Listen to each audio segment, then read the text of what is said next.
As I get more used to vaping weed and getting myself attuned to a higher state and being some kind of conduit to inspired thoughts of like great explanation and mystery solving, or rather mystery presenting, I always go off on a tangent because this is what my focus is doing. My mind is trying to make sense of all of these like suspicions and concepts and notions and ideas and just different forms of inspiration. And I suspect that there is so much to be discovered and so much to be like revealed and so many truths to discover within ourselves by going in inward, the most difficult and important journey ahead of us. And also for that to be reciprocated in the external world and changing our entire like cultures if we wanted to, if it gains enough momentum. But what I was going to say was I should really try and nail the intro to be as concise as possible, just like one sentence. And that sets you up for what this whole thing is about, because I'm sorry I go round and round.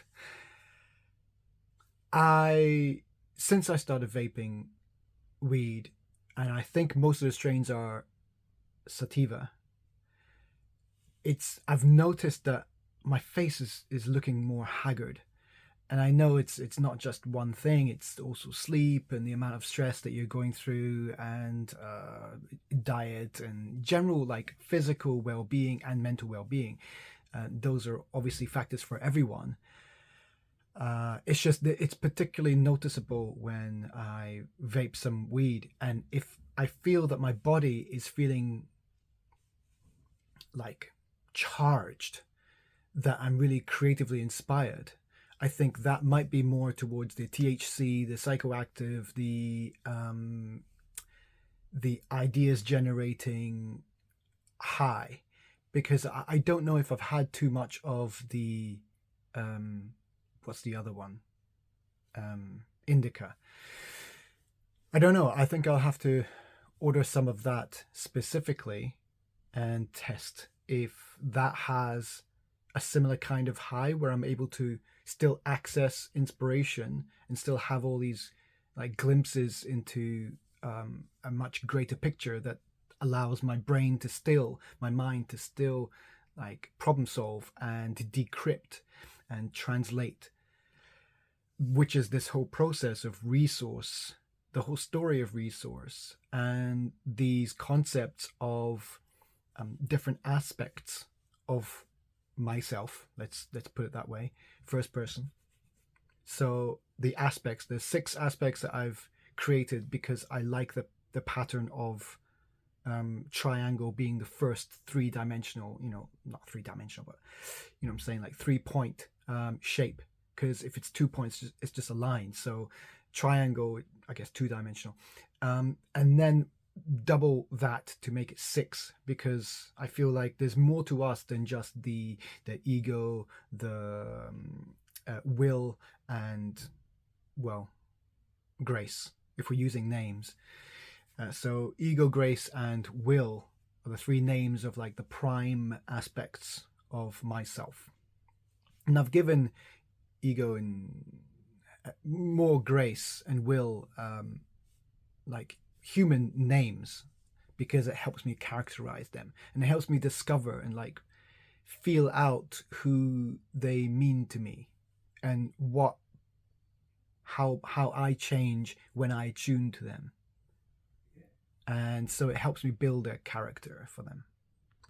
So those are the three prime aspects, and then there are these secondary aspects that are also incredibly important: the mind, the body, and the soul. And I think we have a firm understanding of what the mind is, and we have a firm understanding of what the body is, right? And the separation is here. Here. But then there's always, I think, and that's one of the things that mankind has never fully acknowledged, not properly, is that everything seems to be a dichotomy. So imagine you have a spectrum and everything is on one or the other extreme side of a big spectrum, and then you have all these shades of gray, or whatever in between. And people always just identify a thing that sits along that spectrum, and so then it gives you, it's like right and west and right and left in politics, for example. So everything through life, every form of identity, we tend to see it through that kind of polarizing lens where it's either one or the other. And I don't think that's the case. I think we're always neglecting a third, and everything can be weighed in a spectrum of three. Imagine RGB. For those who are not aware, RGB is red, green, and blue, and that's a color spectrum. And so it's like plotted out on a triangle, and so you have this color spectrum of how they all blend into each other.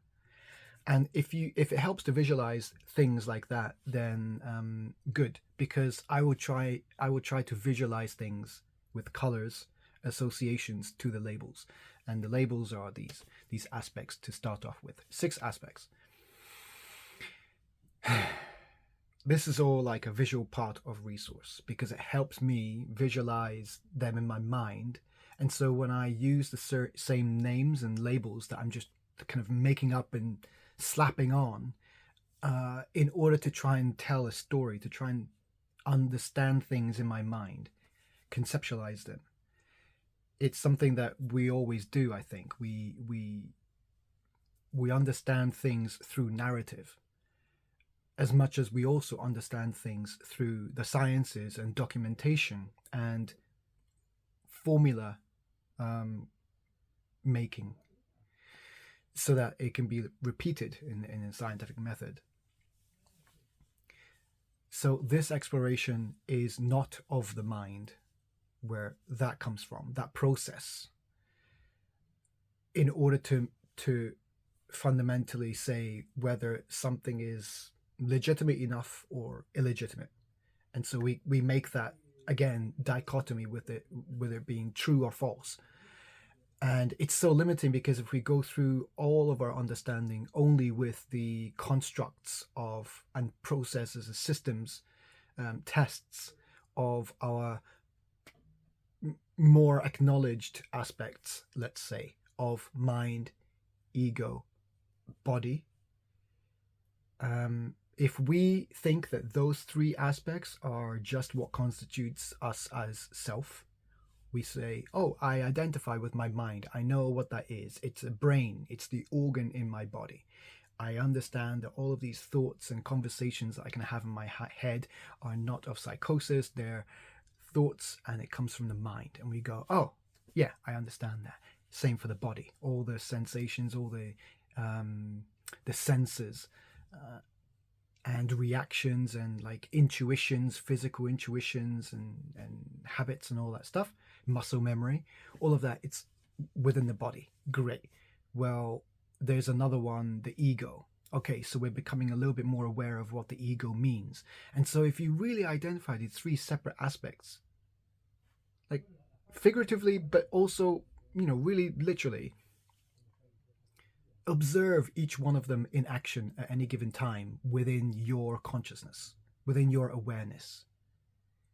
You know that your mind converses. Your mind has a language. It's always in a thought form because we have developed a language, and it's very useful for us to communicate and to grasp understanding of our environments. So we are using the language centers that we've been taught to communicate to other people, but we also communicate to ourselves through lines of thought, and that's of the mind. And the mind is an incredibly powerful tool that's helped us construct everything that we know, including bolstering our position of the ego. And so we identify as the ego more fully, and we only see like the mind and the body as being part of us, But we have yet to fully appreciate that us is a combination of the three and not just of ego. Ego wants to just possess everything. It wants to control everything. It attaches itself and enthralls the experience to make it all about ego. That's what ego is. It's completely self-driven, self-interested, self-whatever. So, in largely the general experience within society, within the worlds that we've built, at least in the West in general, old, isolated cultures may not have developed so much of an ego. They might be very much in touch with nature and therefore themselves, their position.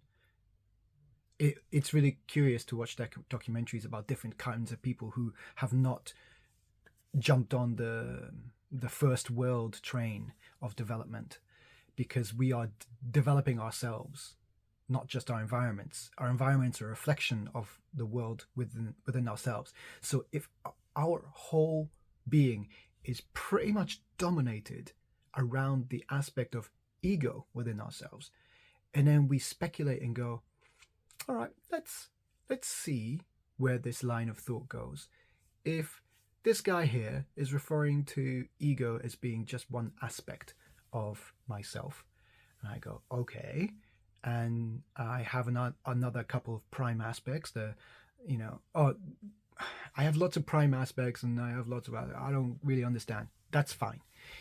I can hear that conversation going in people's minds. I'll make it clear with visuals more as I produce and publish content. I'm working on a lot of stuff in the background, and I'm also working on having these conversations of narrative and understanding in my mind before putting it out. But one of the processes of authenticity and closer to inspired notions is that it needs to just be like a stream of consciousness, and I keep trying to grab a hold of the information, and I try to like formulate it in some form of understanding or language, and that process,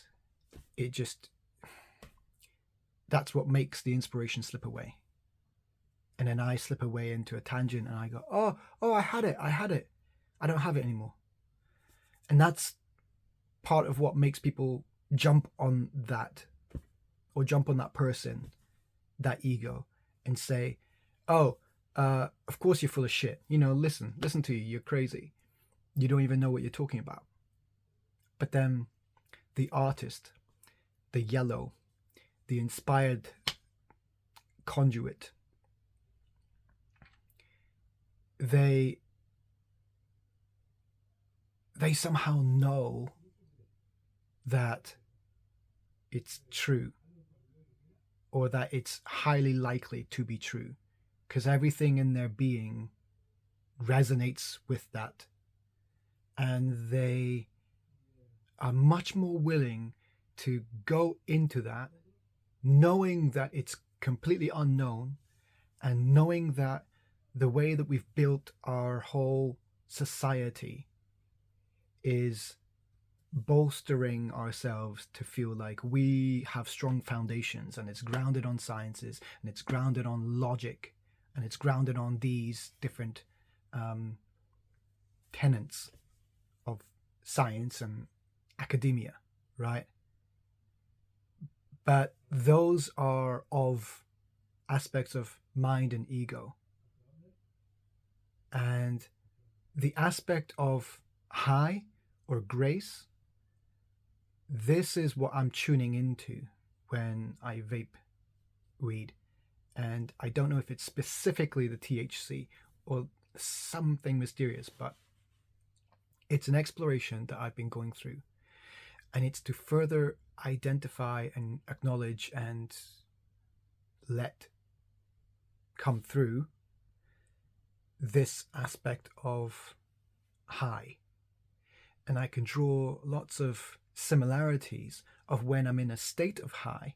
And I can say, look, it's very similar to when you heavily exercise, or when you're actually in love, and when you're in lust, and when you are in sheer gratitude, and when you are raptured in the grace of God, whether it's through religion or just a belief system, whatever it is, a faith. All of these are on another side, like the opposite side of the spectrum between if ego and mind was on this side, then high or grace and let's say the soul in general, the more unknown, the more towards God and like ultimate unity, something that we have struggled to grasp and let shine through so much, because this is why we've got so much like anti-religion, because we see religion as being, well, I don't want to get into that, but there are lots of conflictions in this area, and that's what makes it so difficult to have these kind of conversations, because they are both rational, logical, and through experience and of the unknown, but we are willing to explore because it just feels like there's so much more truth to it. We just can't prove it yet. It's like it's always on the tip of our tongue and elusive and so tantalizing. And it's not feeling of mania or utter chaos. It's not maniacal. It's benevolent. And we follow that. And we enter into the unknown. And we try to explore and discover the further reaches of the most scary, completely opposite and away and abandoning ego and mind to try and venture into that creative artistic state. You can say that you get into a zone or into the flow. I think getting into the zone might be different. It's an attempt at a language to try and identify some kind of flow state, so they can be interchanged and confused. I think they might be separate.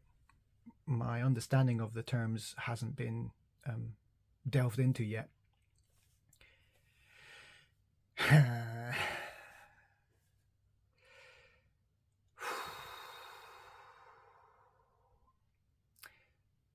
It's good to make these notes. They're not ideally meant to be observed or taken in one, long stream of consciousness, vomit. But there are little golden nuggets in there, and I keep wanting to try and prove so much truth in it. And that's really what it comes down to. I'm on a path of truth seeking.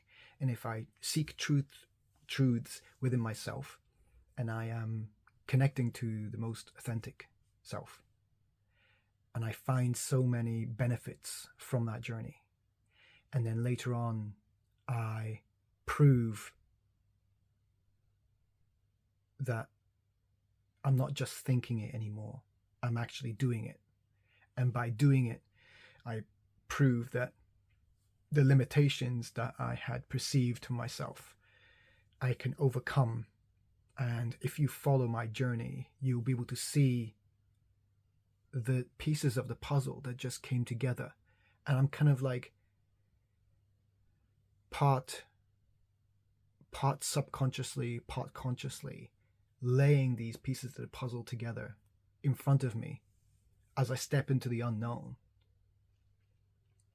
And I seem to be laying a path behind me and laying a path just slightly in front of me, just enough that I feel confident enough to put that next step down, and the next step, and the next step. And that's kind of what it feels like. And it's a scary, scary journey, but it feels so liberating and so like utterly authentic. I mean, look at me. I look a bit haggard. And this is coming back to the original point, is like you see these puffy dark patches underneath my eyes.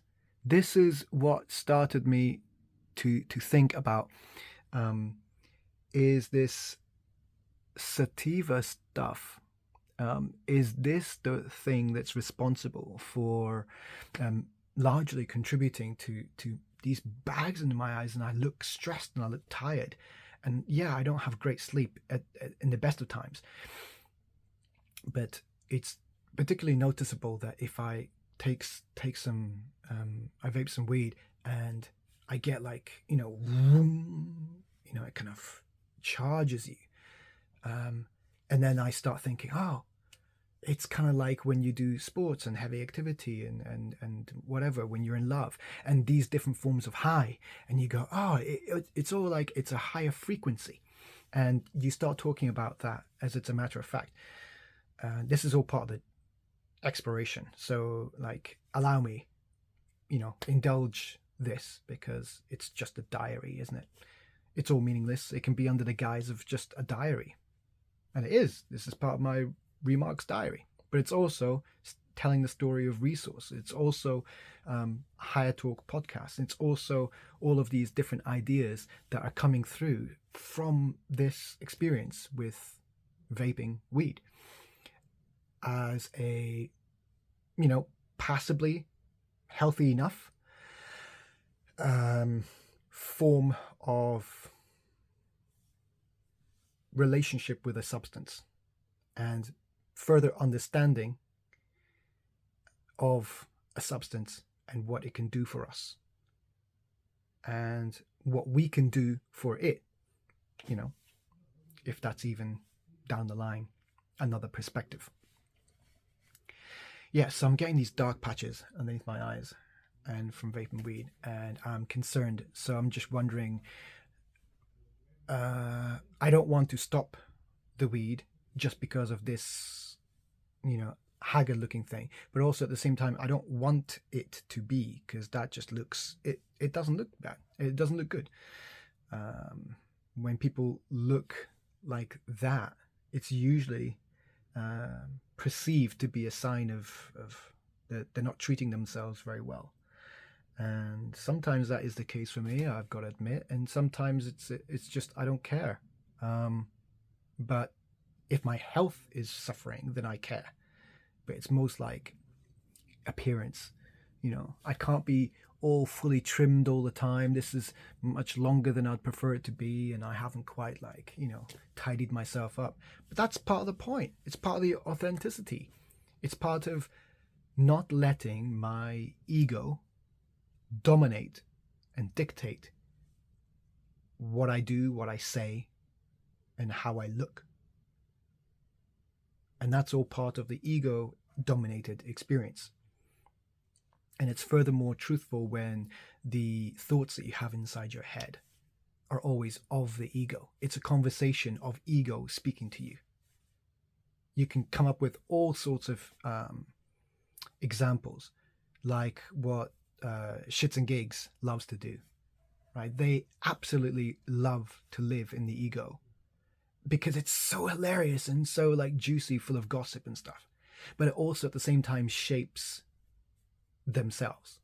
They are furthermore absolutely enthralled in it, and they can't think of anything worse. They keep referring to it so much. Like, oh, I'll die. I'll throw myself on my knees, I'll throw myself down the stairs, I'll die. Whenever they think of examples where they would have to present publicly that they're not all that they're not him, and they're a waste man, and ego damaging stuff. And it's very entertaining because we all relate, because we all have those conversations in our minds whenever we have anyway, just listen to their podcast. It's so amazing, so hilarious. But it does remind me that people largely are so associated with ego, and my argument, my, you know, theory or hypothesis is, first of all, being aware enough that this is a part of us, an aspect of us, of us, if you will. And then we look at the other aspects that we can observe, and then we theorize on other aspects that might be on the opposite end of the spectrum. And then we realize, oh, maybe it's not just an two-dimensional opposite end of the spectrum, a dichotomy. What if it's a trichotomy? And so then it's a relationship between the three instead of the two. And so we go, well, what is the three? If this is ego, and this is mind, and this is body, that creates our self, right? Yeah, cool. But then if you were to plot these other things, these other aspects on the other side, and you realize, oh, it's not just within this self-contained bubble that we call our self. What if the larger experience is more like whoop, like that? It's just been this side that we've been so enthralled in. But then it's like you open it up and you've got 6, because that is one side of an experience, just like the dichotomy. That's one side of the experience, and then you pull it out to make it a trichotomy. And then you realize that there's a top right segment here and a bottom center segment here. And, anyway, getting into that visually in my mind, and I'll try and illustrate it. I think I'll stop it there.